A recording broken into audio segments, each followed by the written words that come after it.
Tuh, kalau belum ada kontrak kerjasama atau belum pernah ketemu atau apa, jangan sekali-sekali transfer ya. Itu yang perlu kalian jaga baik-baik, karena sekarang banyak banget penipuan-penipuan yang aneh-aneh yang mengatasnamakan artis. Kalian harus siapin yang namanya 2 tiket Garuda Bisnis, 4 tiket Garuda Ekonomi, 2 mobil Innova. Kalau yang nggak saya ingat ya, kalian bisa nonton deh podcast gue yang sebelumnya.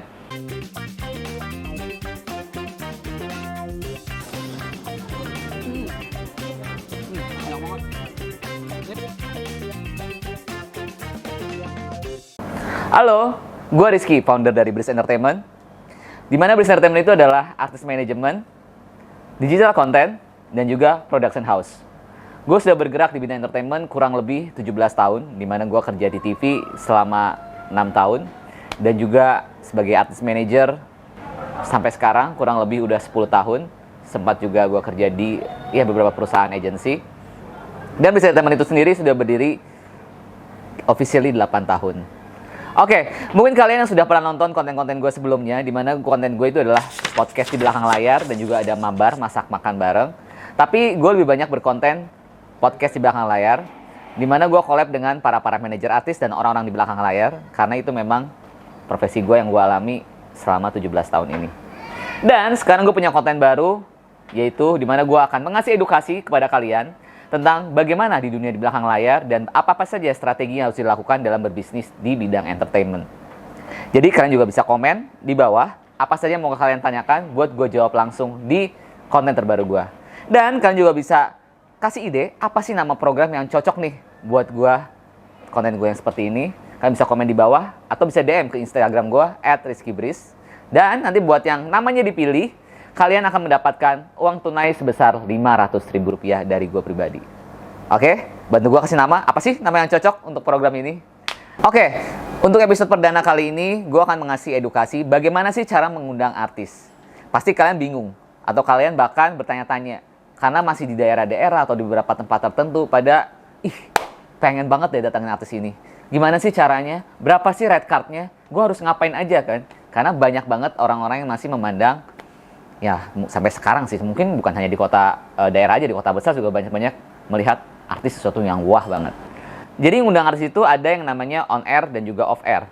Kalau on air itu kalian bisa lihat artis-artis yang muncul di TV, baik itu TV, di YouTube atau yang berbau tayangan. Tapi kalau off air itu adalah ketika kalian harus mengundang artis tersebut di mall atau acara wedding atau acara Pilpres, yang sekarang banyak penyanyi, host, dan lain-lain. Kalau menurut gue, selama gue kerja di TV dan juga sekarang gue menjalani kurang lebih di event, ngundang artis di event memang lebih sulit daripada ngundang artis di TV. Karena rata-rata kalau di event, mereka punya yang namanya riders yang lebih banyak ketimbang di TV. Riders itu apa? Oke, riders itu adalah syarat yang harus kalian penuhi dalam mengundang artis. Contoh, kayak kemarin gue sempat collab dengan manajernya Lesti Kejora. Riders Lesti apa sih kak? Oke, dia kalian mau ngundang Lesti di suatu acara event, kalian harus menyediakan, kalau kata manajernya Rivi, kan bisa nonton konten gue yang bersama dengan Rivi, manajer dari Lesti. Dia yang berangkat ketika -1, dia berangkat 6 orang. Kalian harus siapin yang namanya 2 tiket Garuda Bisnis, 4 tiket Garuda Ekonomi, 2 mobil Innova. Kalau yang nggak saya ingat ya, kalian bisa nonton deh podcast gue yang sebelumnya. Terus juga makanan buat timnya. Terus juga hotel, 3 kamar hotel yang which is itu minimal biasanya kalau artis sih bintang 4, bintang 5 ya. Nah, kita bisa banyak ketentuan yang seperti itu. Selain dari fee, kalian harus menyiapkan itu gitu loh untuk off air. Tapi mungkin itu untuk di luar kota. Kalau misalnya di dalam kota ya kalian nggak perlu nyiapin tiket pesawat, mungkin kayak mobil antar jemput atau juga kamar buat dia si artis sebut make up dan lain-lain. Kurang lebih seperti itu sih, itu namanya riders. Oke, ini ada pertanyaan, riders yang paling aneh untuk artis. Kalau menurut gue, selama gue kerja kurang lebih 17 tahun menjadi di bidang entertainment ini, so far artis yang nggak pernah gue tanganin nggak ada yang aneh-aneh banget sih ya. Paling kadang-kadang ada yang minta jemputan harus Toyota Alphard, itu banyak. Tapi ya sebenarnya selama masih kita bisa penuhi, ya udahlah ya. Terus kayak yang kemarin mungkin ada kalian pernah dengar ada penyanyi yang mandinya harus pakai air merek tertentu selama di hotelnya.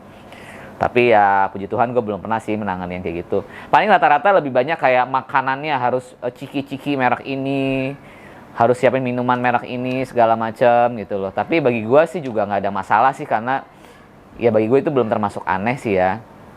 Cuman kadang-kadang suka susah penuhi adalah kadang-kadang harus pesawat maskapai tertentu duduknya semua harus bersebelahan, harusnya begini kadang-kadang kan itu suatu hal yang cukup sulit. Ya, so far sih kayak gitu sih. Sama pembayaran rata-rata nih, gue mau bedain kalau on air sama off air. Kalau off air, artis harus kalian DP dulu ya, masih kan udah ketika kalian ngebuk tanggal itu 50%. Terus kalian harus bayar pelunasannya sebelum artis tersebut berangkat ke kota tersebut. Tapi kalau kita on air, rata-rata pembayarannya selesai syuting. Itu sih yang ngebedain. Yang pasti ketika artis permintaannya sulit kita penuhi, yang pasti kita harus pinter bernegosiasi. Ya, itu pentingnya kita harus communication skill dengan para manajer artisnya atau dengan artisnya. Dan gue pernah terjadi hal yang seperti itu, pasti pernah. Gue pernah yang mungkin gue kalau misalnya orang di TV kenal Rizky zaman dulu itu hobi banget namanya nego. Tapi sebenarnya kalau gue pribadi selama yang masih wajar pasti gue gak akan nego. Cuman kadang-kadang tadi mungkin ada beberapa artis yang minta pembayarannya harus seperti ini, harus dengan fasilitasnya harus begini dan kita nggak bisa penuhi. Gak apa-apa, sebenarnya kita sangat-sangat terbuka gitu loh buat berkomunikasi dengan para manajernya. Asalkan kita bisa memberi alasan yang masuk akal, karena kan mereka ini artis ini kan juga manusia ya gitu. Jadi kalian nggak bisa minta disediain ini, nggak bisa kenapa? Terus bisnis solusinya apa? Mereka artis juga sama-sama manusia kok, jadi mereka juga pasti bisa menerima selama kalian bisa kasih masukan yang masuk akal. Jadi menurut gue adalah yang paling penting adalah communication skill. Oke, kesulitan dalam mengundang artis. Oke, ini yang paling relate banget nih dengan kita sekarang ya, Van ya. Yaitu kalau kita ngundang artis yang lagi viral, yang lagi rame, itu rata-rata mereka buat ngejawab WhatsApp-nya aja atau teleponnya dia susah gitu loh. Jadi gue mah sangat maklumi karena profesi gue juga sebagai manajer artis. Ketika artis kita memang lagi padat, lagi banyak banget kerjaan, chat tuh pasti ketumpuk-tumpuk. Sedangkan kadang-kadang kita sebagai IO atau sebagai orang yang pengen ngundang tuh pengen banget sebenarnya artis tersebut ada di acara kita. Nah, jadi memang ketika artis tersebut viral, kesulitannya adalah menghubungi mereka buat ngejawab WhatsApp aja sulit. Atau buat kita telepon, buat diangkat aja sulit.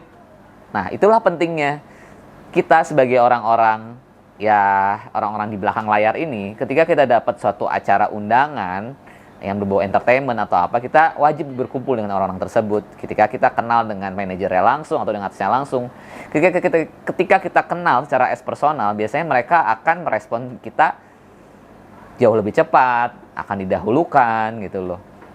Jadi kesulitannya sih itu, ketika kita ngundang artis yang lagi rame, sulit buat dapat jadwalnya, bahkan dibalas aja sulit. Oke, untuk menangani aspek logistik sebagai transportasi, akomodasi, sebenarnya kalau menurut gue sih itu nggak ada yang sulit ya. Yang paling penting sekarang kalau kita sebagai IO, ya dari klien kita, dari brand bisa menyanggupi. Yang penting secara cost memadai, ya kita sebagai IO yang menyanggupi itu semua buat beliin tiketnya, hotel, segala macam, selama budgetnya masih masuk akal semuanya. Atau bisa juga kita bekerja sama. Ada juga ketika kita membawa artis tersebut di daerah, sebenarnya ada beberapa hotel yang mau mengasih sistem barter. Mungkin istilahnya ada endorsement, di mana nanti kita barter, entah itu posting itu dia punya hotelnya atau dia sarana transportasinya, itu banyak sekali terjadi di daerah. Memastikan hubungan yang positif dengan artis saat bekerja sama.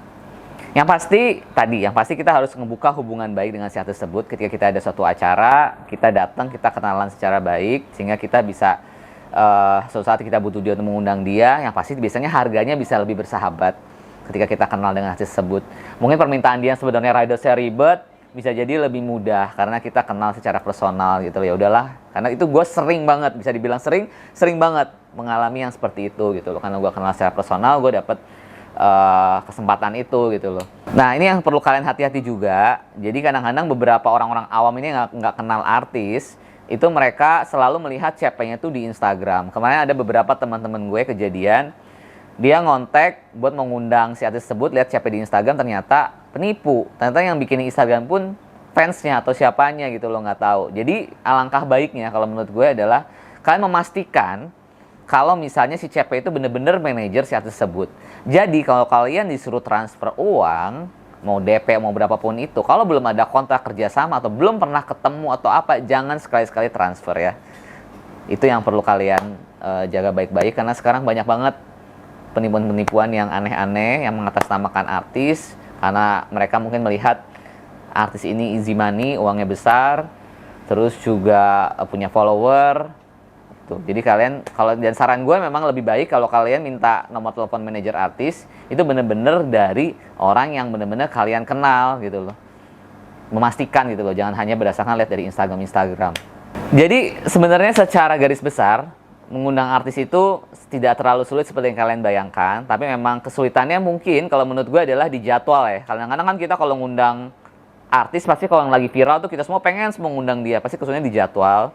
Terus di riders mungkin yang kadang-kadang yang tadi ada permintaan yang aneh-aneh atau apa segala macam, tapi sebenarnya kalau selama kalian punya hubungan yang baik, komunikasi yang baik dengan si para manajer artis tersebut, seharusnya itu bukan sesuatu yang sulit sih bagi gue selama gue 17 tahun bekerja di dunia entertainment.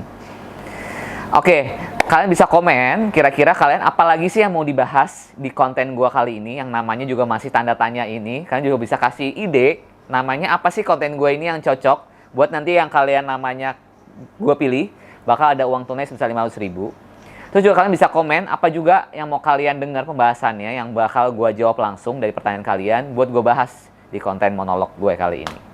Oke, kalian jangan lupa subscribe, kan juga kalian bisa tonton ya semua konten-konten Business Entertainment di penerbangannya Batik Air, Lion Air, di aplikasi Tripper pastinya. Thank you so much. Bye-bye.